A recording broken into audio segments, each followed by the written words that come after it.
आज सोच रहे होंगे ना आप, वीडियो लेफ्ट से शुरू नहीं हुआ because आज I thought I'll give you a detailed insight about what MG Hector is all about, especially the one that I have, 2025 first Jan को ली थी मैंने ये गाड़ी 2025। इट्स बेसिकली 24 मॉडल जो मैंने फर्स्ट जैन को उठाया 2025 को।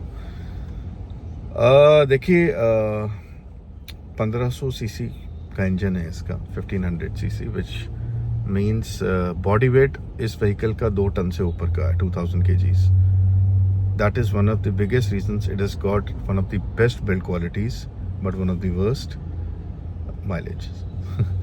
गाड़ी जितनी भारी होगी उतनी ही माइलेज आपको ऑब्वियसली उस गाड़ी की कम मिलेगी। सो गाड़ी की अगर मैं बात करूं, so you got a nice 14 inch touch screen. In fact जितनी भी आपकी एप्लीकेशंस हैं वो सारी इस टच स्क्रीन से ही you can whatever you want. आपको अगर जियो सावन पे गाने सुनने हैं या फिर आपको you want to play with the AC controls, सब कुछ आपको इस टच स्क्रीन से जो है मैनेज हो जाएगा। राइट फ्रॉम अभी ये 2 पे है, यू वांट टू इंक्रीज और you want to decrease the speed of the AC, या फिर आपको एसी कम करना है या ज़्यादा करना है, whatever needs to be done can be done from here. See so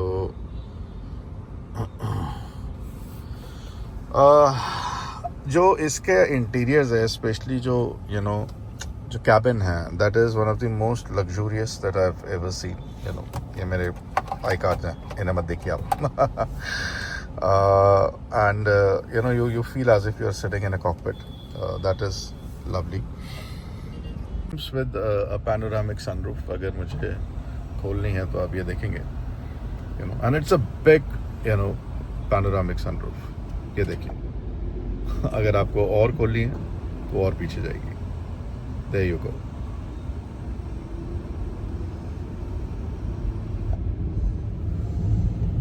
So the best part is, अगर आप रात को गाड़ी चला रहे हैं ना, and if you are a moon और अ स्टार लवर, और आप बॉम्बे जैसे शहर में नहीं है जहाँ पे ये चीज़ें दिखती ही नहीं है।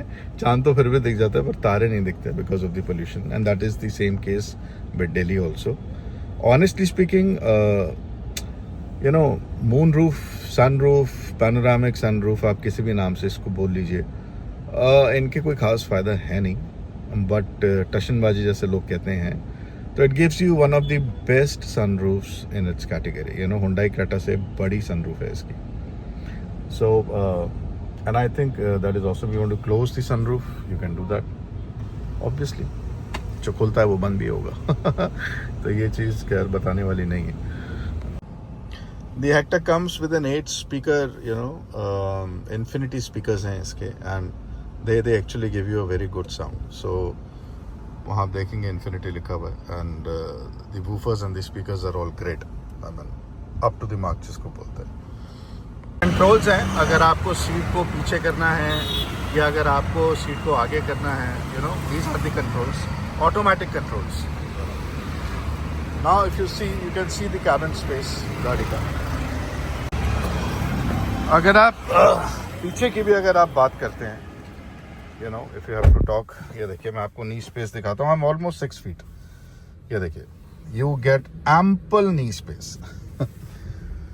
And पीछे obviously AC vents हैं, और it's very comfortable, अगर आप पीछे देखते हैं। The best part मैं आपको बताता हूँ is headrest for all 3 passengers पीछे बैक सीट पे, अगर आपको दिख रहा है तो। Which means it gives you a very comfortable जो बैक सीट है इसकी, सेकंड रो मैं बोल रहा हूँ। और अगर आप थर्ड रो पे आते हैं, मैंने वो थर्ड रो गिरा रखी है एक्चुअली नीचे, but that is strictly meant for children. अगर आप ये सोचेंगे कि पीछे भी एडल्ट्स बैठ सकते हैं तो वो नहीं हो पाएगा। So I don't know, I think that is the case with your XUV 700 also.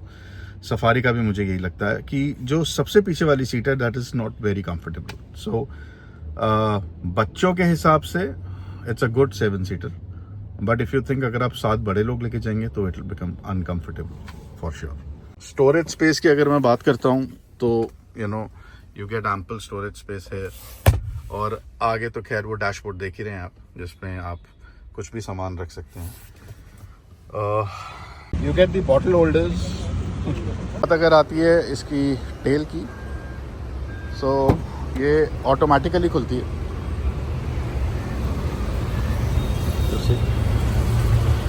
सो ये लास्ट 2 सीट्स है जिनकी मैं बात कर रहा था, you know, and you have AC vents here also, you see, और यू कैन क्लोज।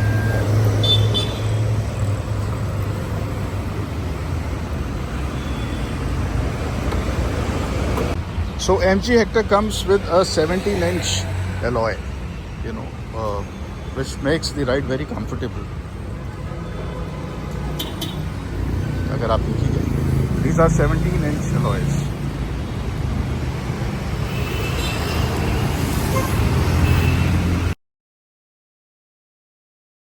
बात है मेन मुद्दे पे, अगर गाड़ी की माइलेज की अगर आप बात करते हैं, यू नो, तो ऑनेस्टली स्पीकिंग मुझे ये 6 और 7 के बीच की ही माइलेज दे रही है। इससे ज़्यादा MG हेक्टर की माइलेज मेरे हिसाब से तो नहीं है, मुझे तो नहीं मिली। जबकि खैर मेरे अभी 5000 किलोमीटर हुए हैं, मुश्किल से 5500 किलोमीटर, और ये कहा जाता है कि धीरे धीरे टाइम के साथ इसकी माइलेज बढ़ेगी, बट कितनी बढ़ जाएगी? जो 6 दे रही है वो 8 दे देगी, इससे ज़्यादा तो मुझे लगता नहीं। हाईवेज़ पे भी मुझे अभी तक जो इसकी माइलेज मिली है, मैं ज़्यादा नहीं गया हूँ, I been to Pune on a couple of occasions, तो मुझे आई थिंक इसने 10 की माइलेज दी है, 9.8 to be precise.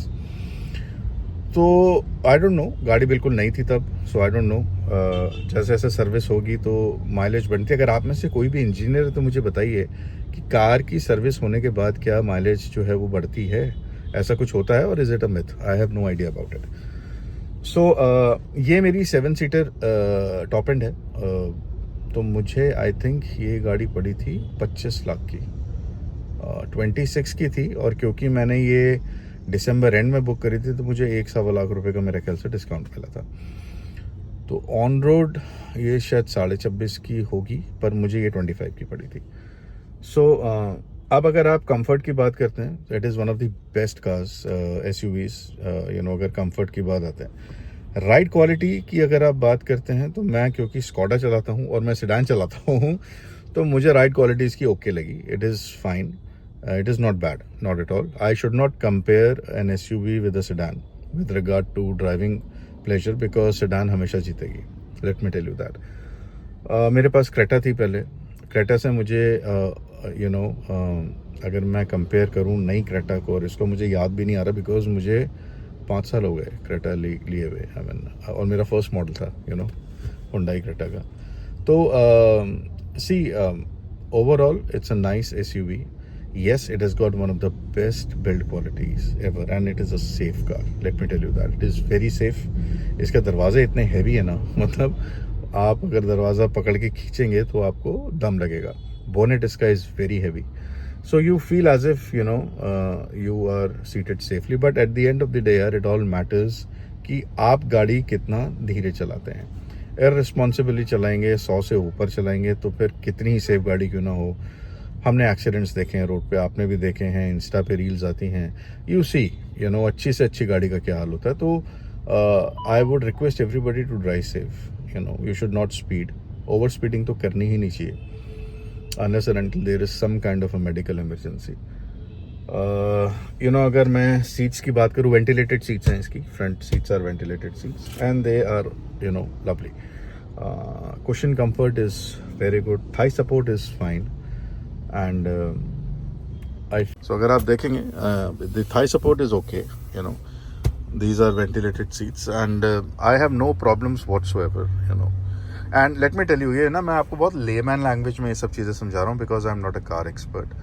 It comes with 6 airbags, that is also, you know, a very nice safety feature, और बाकी तो साहब ये आपके बटन्स हैं, वेंटिलेटेड सीट राइट के लिए, और ये, you know, ventilated seat left के लिए अगर आपको स्टार्ट करना है। तो पार्किंग लाइट्स के लिए ये है, यू नो, AC अगर आपको मैक्सिमम पे लेके जाना है तो ये, otherwise you can control it from here.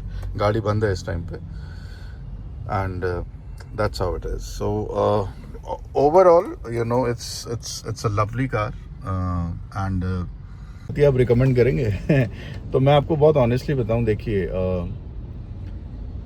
MG Hector basically मैं बोलूँगा शौकिया लोगों की गाड़ी है, उसका रीज़न ये है कि इवेंचुअली इन इंडिया आज की डेट में भी हम जो चीज़ सबसे पहले देखते हैं वो गाड़ी की माइलेज है. Anybody who thinks can afford 26 lakh की गाड़ी विद वो गिव्स अ माइलेज ऑफ 5 6 से 7, अगर वो अफोर्ड कर सकता है तो फिर then that's okay. Otherwise for all the practical reasons मैं एडवाइस नहीं करूँगा कि आप MG हेक्टर लें, because I feel there are more fuel जिसे कहते हैं ना फ्रेंडली कार्स जो आपको माइलेज अच्छी देंगी. बट अब देखिए, मैंने बोला मैं लेमैन हूँ. मैं जब ये बात कर रहा हूँ मेरे माइंड में एक चीज़ ये भी आ रही है कि XUV 700 की क्या माइलेज है. आई थिंक इससे शायद थोड़ी सी बेटर होगी, मे बी शायद 10 के आसपास देती होगी. मेरे फ्रेंड ने लिए हैदराबाद में and he was telling me वो सर उसकी भी 9 के आसपास ही माइलेज आ रही है. तो XUV 700 सफारी, अच्छा वो डीजल में भी हैं. MG हेक्टर जो है ये भी डीजल में है, लेकिन डीजल में ये ऑटोमेटिक नहीं आती, डीजल में ये सिर्फ मैनुअल आती है. सो अगर आपको ऑटोमेटिक लेनी है तो फिर आपको पेट्रोल ही लेनी पड़ेगी. और अगर आप पेट्रोल ले रहे हैं तो माइलेज इसकी वही 6-7 की रहेगी सिटी में. हाईवे पे मुझे अभी तक 10 की दी है, जैसे मैंने बोला. तो not a very fuel efficient car if you are looking for economy. For driving pleasure I will give maybe 7.5 out of 10. Comfort के लिए I will give 10 on 10 because it's actually a lovely car when it comes to comfort. आपका seating जो है high seating है इस गाड़ी की, so that gives a good view of the road ahead and that's how it is. I don't know if I've missed out on anything. कुछ भी अगर रहेगा तो you can write into me. मैंने हो सकता है बहुत सारी चीज़ें छोड़ दी होंगी बिकॉज मुझे आदत नहीं है कार रिव्यूज़ देने की. मेरी पर्सनल कार है. I thought I just share it with you. इसका मैंने कोई फुल फ्लेज वीडियो बनाया नहीं था अभी तक. आज आई एम सॉरी अगर कुछ मिस हो गया होगा because as I said I am not a professional car reviewer. Layman language में जो भी मैं आपको समझा पाया वो मैंने आपको बताया. आई एम जस्ट थिंकिंग कुछ रहा तो नहीं है ऐसा जो एक लास्ट चीज़ जो मैं बताना भूल गया था वो ये है कि MG हेक्टर का बूट स्पेस जो है वो 587 लीटर्स का है. अप्रॉक्सीमेटली 590 लीटर्स का या 587 लीटर्स जितना मुझे याद है, which makes it a very spacious car. और आप बहुत आराम से, और अगर आप पीछे की 2 सीट्स गिरा देते हैं तो फिर तो कोई प्रॉब्लम ही नहीं है. And then you can actually अगर आपको बॉम्बे से गोवा जाना है या फिर आपको बॉम्बे से पुणे जाना है, आप 4-5 दिन के लिए जा रहे हैं, फैमिली जा रही है, आराम से 2-3 सूटकेसेस बड़े आराम से आएंगे इसके अंदर बड़े. So that's all I wanted to tell you. अब मेरे पास वो सूटकेसेस नहीं है रखने के लिए, वरना मैं आपको रख के दिखाता. वो सारे प्रोफेशनल लोग करते हैं, खैर जो भी है. So that is about it. This was review about my car, my MG Hector जो है. बाकी सर अगर आपको ये गाड़ी लेनी है तो I would suggest you go and watch जो प्रोफेशनल व्यूज़ करते हैं ना. आई थिंक उनकी इन्फॉर्मेशन मेरे से बहुत ज़्यादा होगी and they will give you an in depth information about the vehicle. So that's all. मुझे जो समझ में आया मैंने आपको sunroof, ventilated seats, size of the tyre, boot space, mileage and they have automatic seat movements जो हैं, वो सब major I think I have covered it. बाकी all the best guys. Thank you. Bye.